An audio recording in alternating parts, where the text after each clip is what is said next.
Good morning student. आज हम पढ़ेंगे गद्य की विधाओं का चौथा टॉपिक है ना। इसके पहले हमने जीवनी को पढ़ा था, आत्मकथा और रेखा चित्र। एक बार हम रिवाइज कर लेते हैं। जीवनी जो होती है वो किसी अन्य व्यक्ति, अन्य लेखक के द्वारा किसी महान व्यक्ति के जीवन के बारे में लिखता है जो व्यक्ति है ना। इसमें पूरा चरित्र चित्रण का वर्णन होता है, महत्वपूर्ण घटनाओं का वर्णन होता है और उपलब्धियों का वर्णन होता है। ठीक, तो ये कहाँ पे करते हैं हम? जीवनी में। और यदि हम बात करें कि आत्मकथा में, तो आत्मकथा में संपूर्ण जीवन का चित्रण होता ही है, उपलब्धियों का वर्णन भी होता है, घटनाओं का वर्णन भी होता है, लेकिन लिखने वाला वो स्वयं होता है जो ईमानदारी के साथ लिखता है। तीसरा टॉपिक था आपका रेखा चित्र। रेखा चित्र में हम क्या बोल सकते हैं कि ऐसा वर्णन जब लेखक के द्वारा किया जाता है जिसमें हमें ऐसा लगे कि हमारी आंखों के सामने वो चित्र जो है वो उभरने लगते हैं, तो हम उनको क्या बोलते हैं? रेखा चित्र। ठीक, आज जो हम पढ़ेंगे, जो हमारा एक नया टॉपिक है वो है संस्मरण। क्या है? संस्मरण।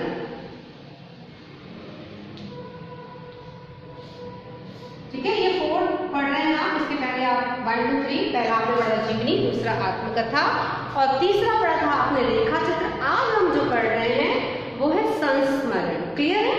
तो अब सबसे पहले हम आपको ये बता दें कि संस्मरण होता क्या है। तो संस्मरण का अर्थ है भली भांति स्मरण करना, किसी स्मरणीय व्यक्ति या घटना की यादों से लेखक का स्मरणीय व्यक्ति के साथ व्यक्तिगत संबंध होना आवश्यक है। लेखक हमेशा मैं हम का प्रयोग करता हुआ व्यक्ति का वस्तु का वर्णन। अब यहाँ पे संस्मरण मतलब जैसे कि इसके नाम से ही पता चल रहा है कि यादों को, वो किसी व्यक्ति के साथ उसके अच्छे संबंध थे, वो उसके साथ रहे, कुछ प्राप्त हुआ उनको, तो यादों को, अपने स्मरण को जब वो लेख के रूप में लिखता है, लेखक जब अपनी स्मरण को, अपने यादों को लेख के रूप में प्रस्तुत करता है, लिखता है, तो वो क्या कहलाता है? संस्मरण कहलाता है। याद रखिएगा, है ना। अब संस्मरण में जब वो किसी व्यक्ति के बारे में याद करते हुए लिखता है, संस्मरण लिखता है, तो उस व्यक्ति से उसका संबंध होना अति आवश्यक है। तब तो आप लिख पाएंगे कि वो व्यक्ति कैसा था, उसका स्वभाव कैसा था, मैंने उससे क्या सीखा। तो इस तरह से बहुत सारी चीजें जो हैं, तो हम क्या करेंगे, यहाँ पर ये बताया गया है कि संस्मरण में लेखक याद की हुई चीजों को स्मरण करते हुए जो है वो लेख को लिखता है। अब हम सबसे पहले यदि हम बात करें संस्मरण की परिभाषा, पहला जो टॉपिक हमारा आता है, पहला साइड हेडिंग हम डालते हैं संस्मरण की परिभाषा। तो संस्मरण की परिभाषा क्या होगी? सबसे पहले हम लिखेंगे संस्मरण का अर्थ। ठीक है, संस्मरण का अर्थ क्या होता है? सम्यक, या हम बोल सकते हैं भली भांति। क्या बोल सकते हैं? सम्यक का मतलब भली भांति, जैसा है वैसा ही हमको क्या करना है? लेख में लिखना है। तो हो जाएगा भली भांति स्मरण करना, भली भांति स्मरण करना, है ना। आगे किसी स्मरणीय व्यक्ति को याद करते हुए, तो किसी स्मरणीय व्यक्ति, क्या लिखेंगे यहाँ पर? किसी स्मरणीय व्यक्ति या घटना, या कोई ऐसी घटना आपको याद आ जाती है जो, है ना, आपके लिए स्मरणीय है, तो उस घटना की यादों से लेखक का स्मरणीय व्यक्ति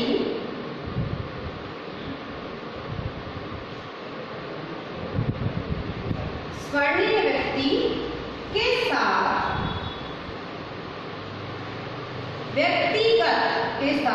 व्यक्तिगत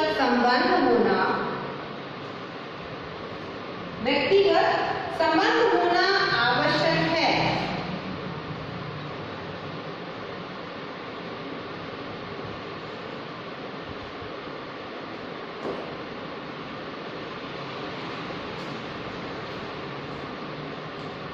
ठीक है, लेखक हमेशा मैं और हम का प्रयोग करता हुआ क्या करता है? लेख लिखता है। लेखक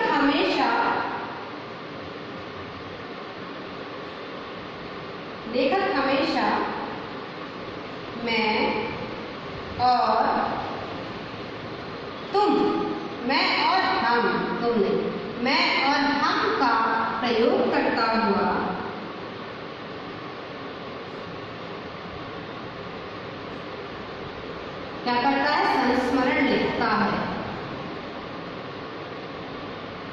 क्योंकि वो किसी के बारे में बताएगा तो हम शब्द का इस्तेमाल करेगा, हम दोनों है। जिस व्यक्ति के बारे में बता रहा है तो हम का प्रयोग करेगा, यानी वो व्यक्ति जिसके बारे में वो लिख रहा है और वो लेखक स्वयं तो संस्मरण लिखता है।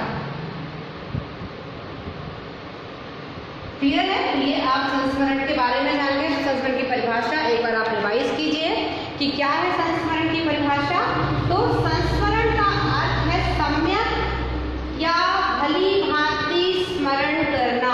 यदि कोई ऐसी घटना है जिससे आप कभी कोई महान व्यक्ति से आप मिले, है ना, मान लीजिए आप पीएम से ही मिल रहे हैं अपने और आप बहुत स्मरणीय पल थे, आप क्या करेंगे, उसको लेख के रूप में लिखना चाहेंगे। तो यहाँ पे क्या करेंगे आप, संस्मरण का अर्थ होता है सम्यक या भली भांति स्मरण करना।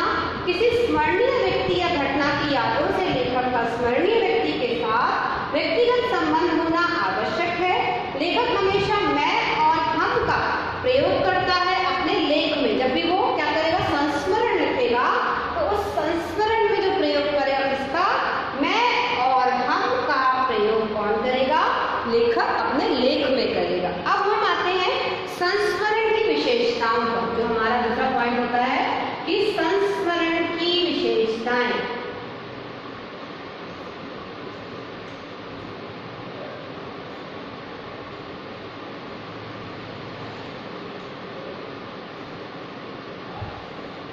ठीक है, संस्मरण की सबसे पहली जो विशेषता होगी वो क्या होगी कि संस्मरण का अर्थ है भली भांति, हाँ, तो जो घटना है, जिस घटना या जिस व्यक्ति के बारे में आप लिख रहे हैं, जिस घटना या व्यक्ति जिसके बारे में आप, जिस घटना या व्यक्ति के बारे में लेख लिखा जाता है, बारे में संस्मरण लिखा जाता है,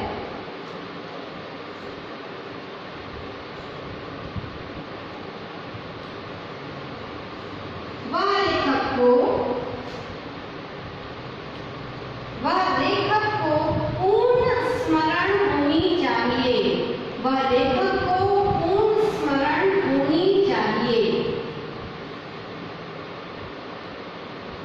ठीक है, यहाँ पर कि पहला जो विशेषता होगी क्या होगी कि जब भी यदि कोई व्यक्ति जो है वो क्या कर रहा है, संस्मरण लिख रहा है, तो उसके पास आधा अधूरा ज्ञान नहीं होना चाहिए कि वो आधा अधूरा नॉलेज लेकर वो क्या लिख रहा है, संस्मरण लिख रहा है, आधे अधूरे ज्ञान के साथ लिख रहा है। नहीं, जब वो संस्मरण लिखेगा उस समय क्या होना चाहिए, उसको पूरा ज्ञान होना चाहिए, पूरी घटना, पूरा व्यक्ति के बारे में जो है वो जानकारी होनी चाहिए। दूसरा जो होगा, संस्मरण जो है वो क्या होता है, अतीत से जुड़ा होता है। और ये तो स्वाभाविक सी बात है कि जब हम संस्मरण लिख रहे हैं तो हम याद करके लिख रहे हैं, है ना, मतलब कि पुरानी घटना है, पुराना कोई व्यक्ति, कोई मित्र है, किसी कोई व्यक्ति, महान व्यक्ति से हम मिले, तो यहाँ पे ये बता रहा है कि संस्मरण है, संस्मरण अतीत से जुड़ा हुआ, अतीत मतलब समय बीत चुका है, संस्मरण अतीत से जुड़ा हुआ होता है, अतीत से जुड़ा हुआ होता है।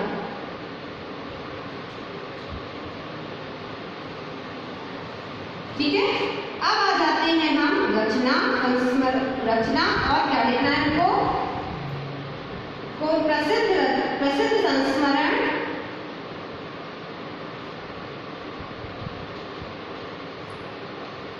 एवं उसके लेखक, प्रसिद्ध संस्मरण एवं लेखक। तो कौन है वो प्रसिद्ध, सा हमको एक संस्मरण बताना है तीसरे पॉइंट में, और उसका एक प्रसिद्ध लेखक। अब यहाँ पर देखिए, पहला जो है राम वृक्ष बेनीपुरी, राम वृक्ष बेनीपुरी जो है, बेनीपुरी जी जो है, राम वृक्ष बेनीपुरी, इन्होंने लिखा है माटी की मूर्तें। क्या लिखा है यहाँ पर इन्होंने, माटी की मूर्तें नामक जो है वो एक संस्मरण यहाँ पे लिखा है। दूसरा है डॉक्टर सुशीला नायक, कारावास की कहानी। डॉक्टर सुशीला नायक ने लिखा है संस्मरण कारावास की कहानी। कारावास मतलब जेल।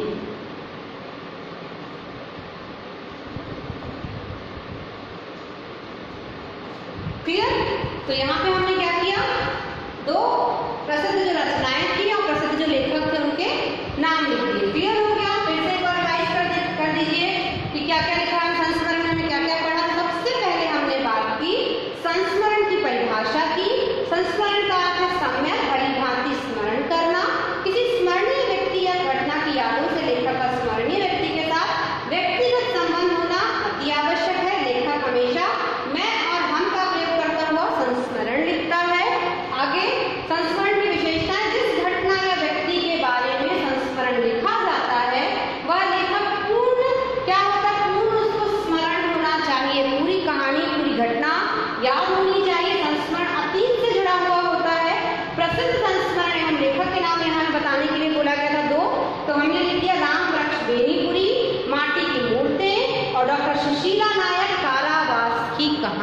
ठीक है, तो आपने संस्मरण को समझा, आप इसे कॉपी में नोट कर लीजिए, या एग्जाम की महत्व